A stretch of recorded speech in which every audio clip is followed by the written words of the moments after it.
ഇപ്പോൾ നമ്മൾ കേരളത്തിലേക്ക് വന്നു കഴിഞ്ഞാൽ കേരളത്തിൽ കമ്മ്യൂണിസ്റ്റ് പാർട്ടി പറയുന്നത് കോൺഗ്രസ് ഒറ്റയ്ക്ക് അധികാരത്തിലെത്താൻ പോകുന്നില്ല, രാഹുൽ ഗാന്ധി പ്രധാനമന്ത്രിയാവും എന്നുള്ള പ്രതീക്ഷയെ വേണ്ട, അതുകൊണ്ട് നിങ്ങളെല്ലാവരും ഞങ്ങൾക്ക് വോട്ട് ചെയ്യണം എന്നുള്ളതാണ്.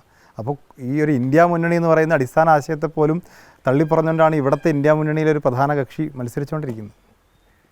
അല്ല, ഇന്ത്യ മുന്നണിയിലെ പ്രധാന കക്ഷി CPM എന്നൊക്കെ തോന്നുന്നത് നമ്മൾ കേരളീയരായതുകൊണ്ടാണ്. വേറെ എവിടെ ഈ സാധനം ഇല്ല. അവർക്ക് 3 മെമ്പർമാരാണ് ലോക്സഭയിലുള്ളത്. അത് ഒരാൾ കേരളത്തിൽ നിന്നാണ്, ആലപ്പുഴയിൽ നിന്നുള്ള ആരിഫ്, വേറെ 2 ആൾ തമിഴ്നാട്ടിൽ നിന്നാണ്. ആ 2 ആളും കോൺഗ്രസിനും കൂടി വോട്ട് മേടിച്ച് ജയിച്ചതാണ്. അവരുടെ പോസ്റ്ററിൽ രാഹുൽ ഗാന്ധിയുടെ ഫോട്ടോ കൂടി ഉണ്ടായിരുന്നു. അപ്പോൾ മുസ്ലിം ലീഗിന് 3 മെമ്പർമാരാ. മുസ്ലിം ലീഗ് എന്ന് പറഞ്ഞൊരു മലബാർ പാർട്ടിയാണ്, കേരള പാർട്ടിയും കൂടിയല്ല. ഈ മലബാർ പാർട്ടിക്കുള്ള അവർക്ക് തമിഴ്നാട്ടിൽ നിന്നൊരു MP ഉണ്ട്, ഇവിടുന്ന് 2 MPമാരുണ്ട്, അതവിടെ ഉണ്ടാവും. അപ്പോൾ CPM എന്ന് പറയുന്നത് അത്ര ചുരുങ്ങി.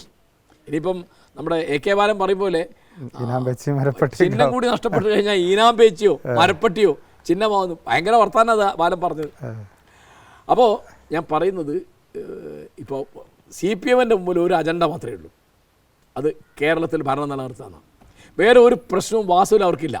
ആ ഭരണം നിലനിർത്താൻ വേണ്ടി എന്തൊക്കെ ചെയ്യണോ കോൺഗ്രസിനെ, കേരളത്തിന് പുറത്ത് കോൺഗ്രസിനോട് ഒരു അയിത്തമില്ലല്ലോ. ഉണ്ടോ? ബംഗാളിലുണ്ടോ? ത്രിപുരയിലുണ്ടോ? തമിഴ്നാട്ടിലുണ്ടോ? UP യിലുണ്ടോ? അവിടെ ഒന്നും പേരില്ല. ഡൽഹിയിൽ അവിടെ ഇവിടെയും 10 ആളില്ല എന്നല്ല ഞാൻ പറഞ്ഞത്. ഒരു MLAയോ ഒരു MPയോ ഒരു പഞ്ചായത്ത് പ്രസിഡൻറ്റോ അല്ലെ ഒരു കോർപ്പറേഷൻ മേയറോ ഒന്നും ഇല്ലാത്ത പാർട്ടിയായി പറയുന്നത്. അപ്പോൾ അവർക്ക് ഇന്ത്യ എന്താവും എന്നുള്ളതിനെപ്പറ്റി യാതൊരു കൺസേണും ഇല്ല. ഇന്ത്യ എന്ന് പറഞ്ഞാൽ രാജ്യത്തെ പറ്റി ഞാൻ പറഞ്ഞു, കേരളത്തിനെ പറ്റിയല്ല. അവർക്ക് കേരളത്തിലെ ഭരണം നിലനിർത്തിയാൽ മാത്രം മതി.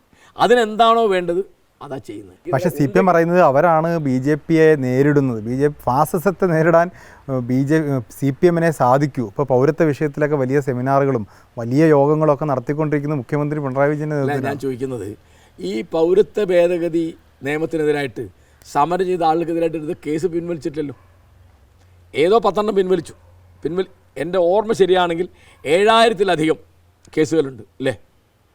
അതാലോചിച്ചാൽ മതി. നിങ്ങൾക്ക് ഇപ്പോൾ കർഷകരുടെ സമരമല്ലേ, ഇവിടെ ആർക്കും വല്ല പ്രശ്നമുണ്ടോ? ഹരിയാന, പഞ്ചാബ്, ഡൽഹി ഭാഗത്തെ കർഷകർ ഇപ്പോൾ ഇവിടെ 2021 ഇവരുടെ കർഷക നിയമമല്ലേ, വലിയ അന്യായമല്ലേ? അപ്പോൾ കർഷകരെ സംരക്ഷിക്കുന്ന പണി ഇപ്പോൾ CPMനുണ്ട്. കേരളത്തിൽ ഏറ്റവും അധികം ആത്മഹത്യ ചെയ്യുന്ന ആരാ? കർഷകരാണ്. വയനാട്ടിൽ 2500 കർഷകരാണ് ആത്മഹത്യ ചെയ്തത്. 2500. അത് പിണറായിയുടെ കാലത്ത് മാത്രമല്ല, മൊത്തമാണ് ഞാൻ പറഞ്ഞത്. അപ്പോൾ ഇവിടെ കേന്ദ്ര ഗവൺമെൻറ്റോ കേരള ഗവൺമെൻറ്റോ വേണ്ടാത്തൊരു കഥാപാത്രത്തിൻ്റെ പേര് കർഷകനാണ്. ഈ പൗരത്വ വിഷയത്തിൽ ഇപ്പോൾ CPM കാണിക്കുന്ന സമരങ്ങളൊക്കെ അതൊരു തരം ആത്മാർത്ഥയില്ലാത്ത അല്ലെങ്കിൽ കേരളത്തിൽ അധികാരം നിലനിർത്താനുള്ളൊരു കസർത്തായിട്ട് മാത്രമേ കാണാൻ പറ്റുള്ളൂ. അങ്ങനെ മാത്രം ഞാൻ പറയില്ല. പക്ഷേ അവർക്ക് എന്താ ചെയ്യാൻ പറ്റുക? അപ്പോൾ അവർക്ക് ചെയ്യാൻ പറ്റുന്ന ഒന്നാണ് ഈ കേസ് പിൻവലിക്കുക. അത് മോദിയോട് ചോദിക്കണ്ടല്ലോ, അത് ചെയ്യുന്നില്ലല്ലോ. അല്ല, ഞങ്ങൾ നടപ്പാക്കില്ല എന്ന് പറഞ്ഞു മുഖ്യമന്ത്രി. ഇത് പൗരത്വ നിയമം. ഒന്നാമത് പൗരത്വം എന്ന് പറയുന്നത് കേന്ദ്ര ഗവൺമെൻറ്റിൻ്റെ വകുപ്പാണ്. ആരാണ് പൗരൻ തീരുമാനിക്കുന്ന? ആരാ? പാർലമെൻറ്റാണ്. ഇന്ത്യൻ പാർലമെൻറ്റാണ് എന്ന് പറഞ്ഞാൽ കേന്ദ്ര ഗവൺമെൻറ്റാണ് തീരുമാനിക്കുന്നത്. ഇപ്പോൾ ഒരാൾക്ക് പാസ്പോർട്ട് ഇഷ്യൂ ചെയ്യണോ വേണ്ടി തീരുമാനിക്കാൻ പിണറായിക്ക് പറ്റുമോ? പറ്റില്ലല്ലോ.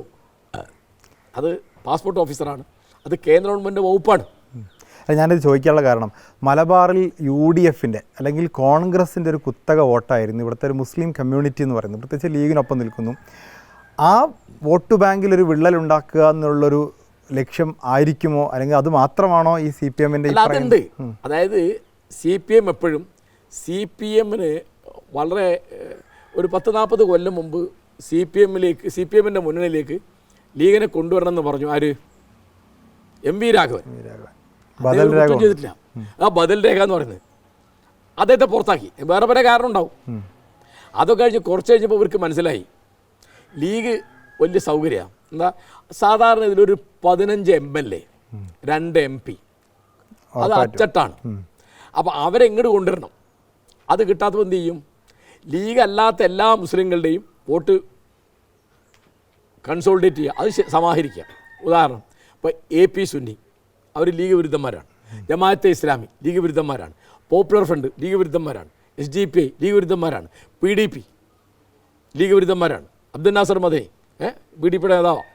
അപ്പോൾ ഈ മുസ്ലിം ലീഗ് അല്ലാത്ത എല്ലാ മുസ്ലിങ്ങളുടെയും വോട്ട് ആർക്ക് വേണം? LDFന് വേണം, CPMന് വേണം. ഇപ്പം മുസ്ലിം ലീഗിന് വേണം.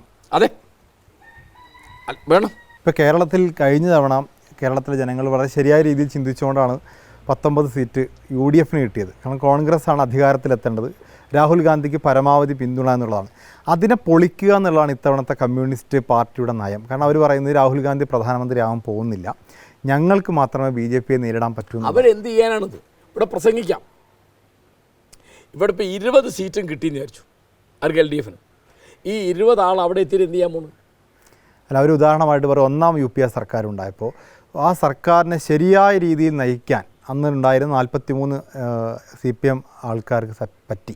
അല്ലെങ്കിൽ അന്ന് ടോട്ടൽ 59ഓളം ഇടതുപക്ഷ MP മാരുണ്ടായി, അവർക്ക് സാധിച്ചു എന്നുള്ളതാണ്. അതുപോലൊരു തിരുത്തൽ ശക്തിയാണ്. അങ്ങനെ ഇടതുപക്ഷ MP മാരുടെ ഒരു സാന്നിധ്യം വരാൻ പോണ ലോക്സഭയിൽ ഉണ്ടാവുമെന്ന് വിചാരിക്കാൻ ഒരു യുക്തിയില്ല. ബംഗാളിൽ നിന്ന് ഒരു ഇടതുപക്ഷക്കാരൻ വരില്ല, ത്രിപുരയിൽ നിന്ന് വരില്ല. എവിടുന്ന വരണേ? ഡൽഹിയിൽ നിന്ന് വരും, UP നിന്ന് വരും, മഹാരാഷ്ട്രയിൽ നിന്ന് വരും. എവിടുന്ന വരിക? ഈ 20 പ്രതീക്ഷയുള്ള 20 തന്നെയുള്ളൂ. കേരളം മാത്രമേ പ്രതീക്ഷയുള്ളൂ. കേരളത്തിലിപ്പോൾ 20 കിട്ടിയത് അടിയന്തരാവസ്ഥ കഴിഞ്ഞ കോൺഗ്രസ്സിന് മാത്രമാണ്, UDF-നാണ്. ഇവർക്ക് ഒരിക്കലും കിട്ടിയിട്ടില്ല. എന്താണ് BJP പറയുന്നത്? കോൺഗ്രസ് മുക്ത ഭാരതം. അതെ. അപ്പോൾ കോൺഗ്രസ് മുക്ത ഭാരതം എന്ന് പറഞ്ഞാൽ ഇവിടുന്ന് എത്ര CPM-മാർ പോയാലും അവർക്കൊന്നുമില്ല. കാരണം കോൺഗ്രസ് അല്ലല്ലോ. കോൺഗ്രസിൻ്റെ സ്പേസിലേക്കാണ് കേരളത്തിൽ അവർ വളരാൻ ആഗ്രഹിക്കുന്നത്. അതാണ്. അതിൽ 2 കാര്യമുണ്ട്. കോൺഗ്രസ്സുകാർ തന്നെ ഇങ്ങോട്ട് വരും. കോൺഗ്രസ് അല്ലാത്ത ആളുകൾ ഇങ്ങോട്ട് വരുന്നതല്ല, കോൺഗ്രസ്സുകാർ തന്നെ വരും. എല്ലാവരും എന്നല്ല പറഞ്ഞു ഞാൻ. അതിൻ്റെ ഉദാഹരണമാണ് അനിൽ ആൻ്റണി, അല്ലേ, പത്മജ വേണുഗോപാൽ, അങ്ങനെ ഒരുപാട് ആളുകൾ. ഇത്തവണ കൂടി അധികാരം നഷ്ടപ്പെട്ടാൽ ലീഗ് തന്നെ CPM-ലേക്ക് പോകുന്ന പറയുന്നത്. അപ്പോൾ അതോടുകൂടി കോൺഗ്രസിൻ്റെ, അതായത് ഈ നിയമസഭാ ഇലക്ഷൻ, ഈ ലോക്സഭാ ഇലക്ഷനിൽ LDF-ന് മേൽക്കൈ കിട്ടുകയും UDF-ന് ദുർബലമാവുകയും ചെയ്താൽ കോൺഗ്രസിൻ്റെ കൂടെ വന്നിട്ട് ഒരു കാര്യം ലീഗിനില്ല.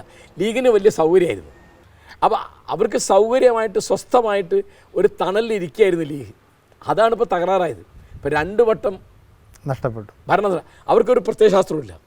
പ്രത്യയശാസ്ത്രം എന്താണ്? ഭരണം എന്ന് മാത്രം. അവരുടെ പഴയ നേതാവ് മുഹമ്മദ് അലി ജിന്ന ഒരിക്കൽ പറഞ്ഞ ഞാനിപ്പോൾ ഓർമ്മിക്കുക. അദ്ദേഹം പറഞ്ഞത് രാഷ്ട്രീയം എന്ന് പറഞ്ഞാൽ അധികാരമാണ്. പൊളിറ്റിക്സ് മീൻസ് പവർ, അല്ല പൊളിറ്റിക്സ് മീൻസ് സർവീസ് എന്ന് അദ്ദേഹം പറയില്ല. ജനസേവനം എന്ന അധികാരം. ഇപ്പോൾ തല്ലുകൊള്ളി ജയിലിൽ പോയി ചെയ്ത ആളല്ലല്ലോ ജിന്ന. അധികാരം ഉണ്ടെങ്കിലേ സമുദായത്തെ രക്ഷപ്പെടുത്താൻ പറ്റുന്നുള്ള വിലോസം. അല്ല, അതാണ് ഈ അവർ രക്ഷപ്പെടുത്തിയല്ലോ. ഇപ്പോൾ ജിന്നെ രക്ഷപ്പെടുത്തിയിട്ടാണല്ലോ ഇന്ത്യ വിഭജിച്ച്. ജിന്നയ്ക്ക് മാത്രമല്ല ഉത്തരവാദിത്തം, ജിന്നയ്ക്ക് ഉത്തരവാദിത്തമുണ്ട്.